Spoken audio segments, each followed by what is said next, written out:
তৌহিদ না প্রথম শট নেবে গোলরক্ষক।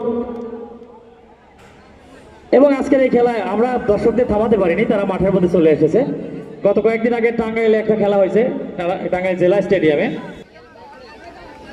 জাজ সরো, এদিক যাও, এদিক যাও, এদিক থাক, এদিক থাক, এই থাক। এবং প্রথম গোল হবে শট অন টার্গেট। তৌফিক গোলরক্ষক প্রস্তুত। দশম শ্রেণীর পক্ষে তৌফিক, দুর্দান্ত একটি গোল হয়ে গেল এই মুহূর্তে। এটা গানে বাসি হয় নাই। এই ভালো, আবারও সেই তৌফিক প্রথম, দুর্দান্ত গোল, দুর্দান্ত গোল একেবারে।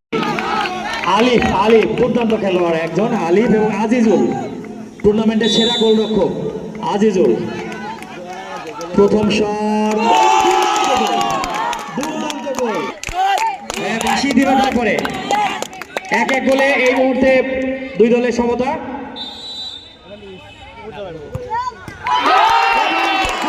ধন্যবাদ আমাদের স্যারদেরকে।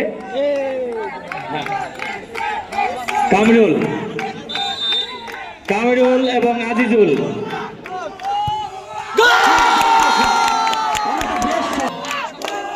মুন্না টুর্নামেন্টের সেরা গোলদাতা, তার নামের প্রতি সুবিচার করতে পারবে কিনা জুয়েল।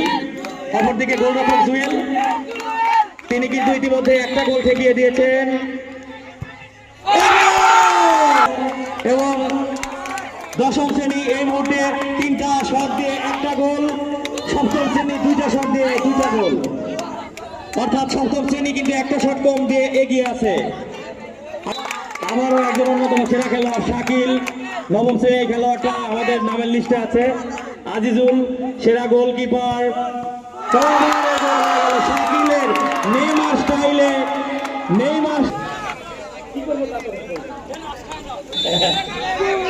এবার ইয়ামিন গোল, দুর্দান্ত শট, গোল হয়ে গেল। এই গোলটা হয়ে গেলে কিন্তু খেলা শেষ, সপ্তম শ্রেণী জিতে যাবে। থেমে গেছে, আবারও শট নিতে হবে। দশম শ্রেণীর পক্ষে সর্বশেষ শট নেওয়ার জন্য আসবে কে আমরা দেখতে পাচ্ছি।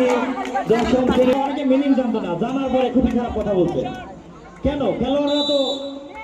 আজিজুল শট দেবে, গোল হয়ে গেছে।